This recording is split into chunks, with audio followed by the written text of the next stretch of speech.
Histoire Les jumeaux à l'étoile d'or. Il était une fois quelque chose qui s'est produit. Si cela n'était pas arrivé, on ne le dirait pas. Il y avait un empereur qui régnait sur tout un monde, et dans ce monde vivait un vieux berger et une bergère qui avaient 3 filles, Anna, Stana et la petite Za, petite Blanche-Lait. Anna, la sœur aînée, était si belle que les moutons cessaient de se nourrir lorsqu'elle passait parmi eux. Stana, la seconde, était si belle que les loups surveillaient le troupeau lorsqu'elle était bergère, mais la petite Za, la plus jeune, qui avait la peau blanche comme l'écume du lait et les cheveux doux comme la laine des agneaux, était aussi belle que ses 2 sœurs réunies, belle comme elle seule pouvait l'être. Un jour d'été, alors que les rayons du soleil devenaient moins brûlants, les 3 sœurs se rendirent à l'orée de la forêt pour cueillir des fraises. En les cherchant, ils entendirent le bruit des sabots des chevaux, comme si toute une troupe de cavalerie accourait. C'était le fils de l'empereur, chassant avec ses amis et ses courtisans, tous de beaux et majestueux jeunes gens, assis sur leurs chevaux comme s'ils faisaient partie de leur monture, mais le plus beau et le plus fier de tous montait le destrier le plus fougueux, et était le fils de l'empereur lui-même. Quand ils aperçurent les sœurs, ils freinèrent leurs chevaux et roulèrent plus lentement. « Écoutez-moi, mes sœurs, dit Anna. Si un de ces jeunes me choisissait pour épouse, je pétrirais une miche de pain qui, une fois mangé, lui ferait toujours sentir jeune et courageux. Et moi, dit Stana, je tisserai à mon mari une chemise dans laquelle il pourrait lutter contre les dragons, traverser l'eau sans être mouillé, ou tirer sans se brûler. Mais moi, dit la petite Za, la plus jeune sœur, je donnerai à mon mari 2 beaux fils, des jumeaux aux cheveux dorés, et sur leur front une étoile dorée, une étoile aussi brillante que Lucifer. Les jeunes gens entendirent ces paroles et, tournant leurs chevaux, se précipitèrent vers les jeunes filles. Sacrée soit ta promesse, tu seras à moi, très belle impératrice, s'écria le fils de l'empereur en soulevant la petite Za avec ses baies sur son cheval. Et tu seras à moi. Et tu seras à moi. Dirent un 2e et un 3e jeune, portant ainsi leurs jolis fardeaux sur leurs chevaux, tous se précipitèrent vers la cour impériale. Les 3 mariages furent célébrés dès le lendemain, et pendant 3 jours et 3 nuits la fête se tint dans tout l'empire en grande pompe et en grande splendeur. Après 3 jours et 3 nuits, la nouvelle se répandit dans tout le pays qu'Anna avait ramassé du grain, l'avait moulu, bouilli et pétri, et avait fait une miche de pain, comme elle l'avait promis en cueillant des fraises. Puis, après 3 jours et 3 nuits supplémentaires, la nouvelle parcourut la terre que Stana avait ramassé du lin, l'avait séché et haché, l'avait filé en lin, tissé le tissu et confectionné à son mari une chemise comme elle l'avait promis en cherchant ses fraises. Point. Seule la petite Za n'avait pas encore tenu parole, mais les grandes choses demandent du temps.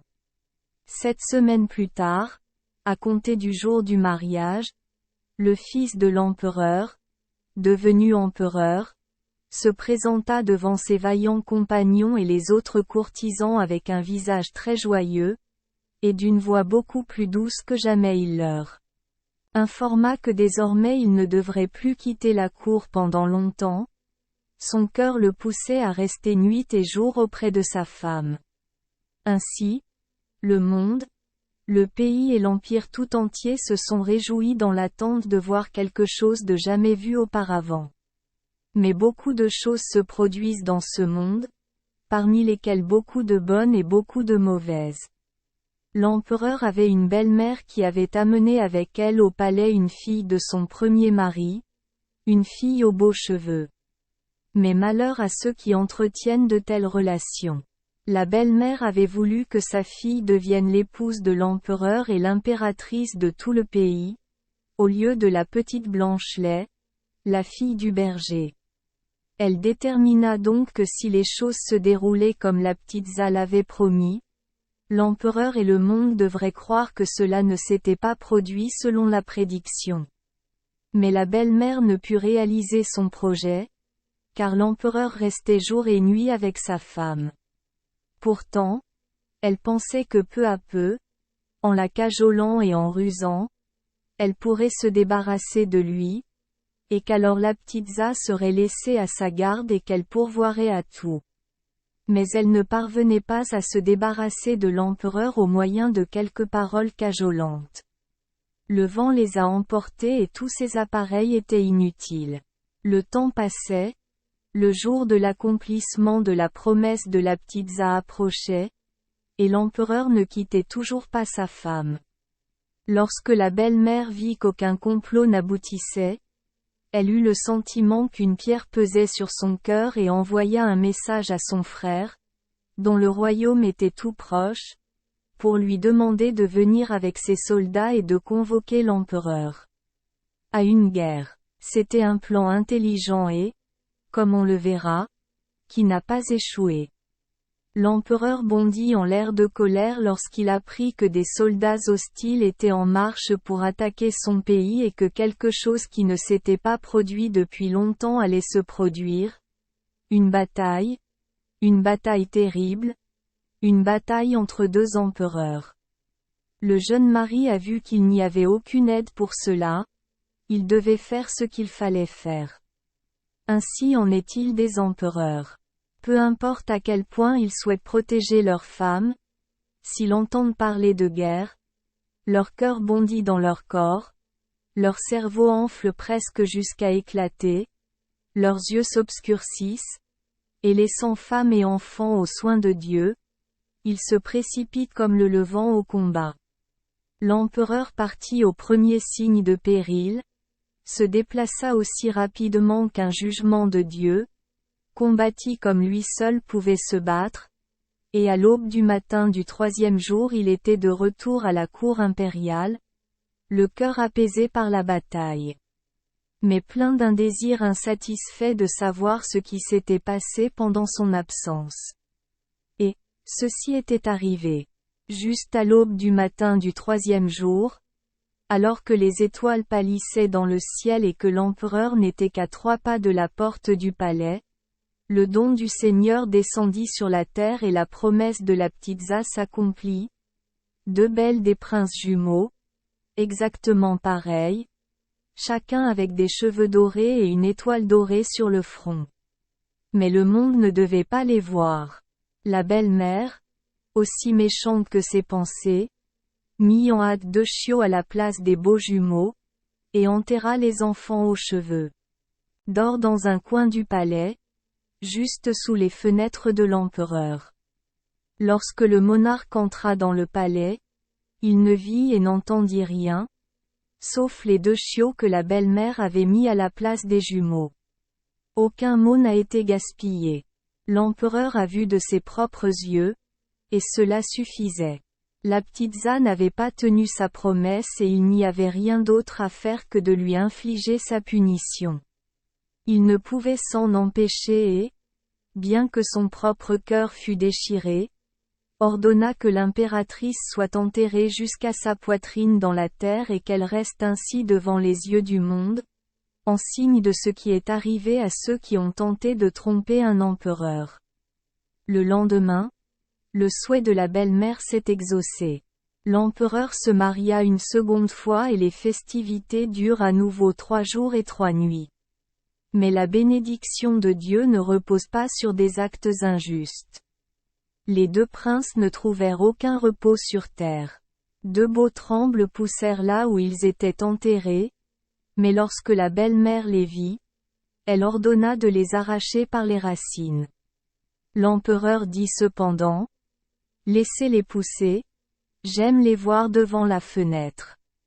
Je n'ai jamais vu de tels trembles auparavant. » Ainsi les arbres poussèrent comme aucun autre tremble n'avait jamais poussé, chaque jour une année de croissance, chaque nuit une autre année de croissance, Mais à l'aube du matin, quand les étoiles pâlissaient dans le ciel, 3 années de croissance en un seul instant. Point. Au bout de 3 jours et 3 nuits, les 2 trembles étaient de hauts arbres, levant leurs branches vers la fenêtre de l'empereur, et quand le vent remuait les branches, il écoutait leur bruissement tout le jour. La belle-mère se doutait de ce qu'ils étaient et réfléchissait toute la journée à essayer de trouver un moyen de se débarrasser des arbres à tout prix. C'était une tâche difficile, mais la volonté d'une femme peut extraire le lait d'une pierre, la ruse d'une femme conquiert les héros. Ce que la force ne peut accomplir, les paroles justes l'emportent, et quand elles échouent, les larmes hypocrites réussissent. Un matin, l'impératrice s'assit au bord du lit de son mari et commença à l'accabler de paroles aimantes et de tendres caresses. Il a fallu longtemps avant que le fil ne se rompe, mais enfin, même les empereurs sont mortels. Très bien, dit-il à contre-cœur, faites comme vous voulez. Faites couper les trembles, mais il faudra en faire un lit pour moi, l'autre pour vous. Cela satisfit l'impératrice. Les trembles furent abattus et, avant la nuit, les lits étaient dressés dans la chambre de l'empereur.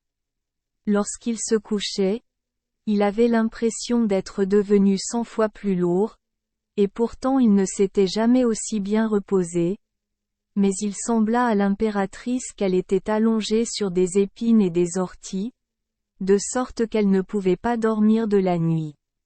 Lorsque l'empereur s'endormit, les lits se mirent à grincer, et au milieu de ces craquements, l'impératrice crut entendre des paroles que personne d'autre ne comprenait. « Est-ce que c'est dur pour toi, frère ?» demanda l'un des lits. « Non. Ce n'est pas dur pour moi, » répondit le lit dans lequel dormait l'empereur. « Je suis heureux, car mon père bien-aimé repose sur moi. » C'est dur pour moi, répondit l'autre, car sur moi repose une âme méchante. Ainsi les lits parlèrent aux oreilles de l'impératrice. Jusqu'à l'aube du matin. À la lumière du jour, l'impératrice réfléchit à la façon dont elle pourrait détruire les lits. Enfin, elle commanda 2 lits exactement pareils, et, lorsque l'empereur partit à la chasse, les plaça dans sa chambre à son insu. Mais les trembles, jusqu'aux plus petits éclats, elle les jetait au feu. Lorsqu'ils furent brûlés si entièrement qu'il ne restait même pas un peu de charbon de bois, l'impératrice rassembla les cendres et les dispersa au vent, afin qu'elles puissent être répandues sur 9 pays et mers, et qu'aucun atome ne trouve un autre atome pendant toute l'éternité. Mais elle n'avait pas remarqué que, juste au moment où le feu brûlait le plus fort, 2 étincelles s'élevaient, et s'élevant vers le haut, retombaient au milieu du fleuve profond qui coulait à travers l'Empire, où elles se changeaient en 2 petits poissons aux écailles d'or, si exactement de même, personne ne pouvait s'empêcher de savoir qu'ils étaient frères jumeaux. Un jour, les pêcheurs impériaux sortirent tôt le matin et jetèrent leurs filets à l'eau. Juste au moment où les dernières étoiles disparaissaient, l'un des hommes a levé son filet et a vu ce qu'il n'avait jamais vu auparavant, 2 petits poissons aux écailles dorées. Les autres pêcheurs se rassemblèrent pour voir le miracle, mais après l'avoir vu et admiré, ils décidèrent d'apporter le poisson vivant à l'empereur pour un cadeau. « Ne nous emmenez pas là-bas, nous venons juste de là et ce serait notre destruction, » dit l'un des poissons. « Mais que dois-je faire de toi ?»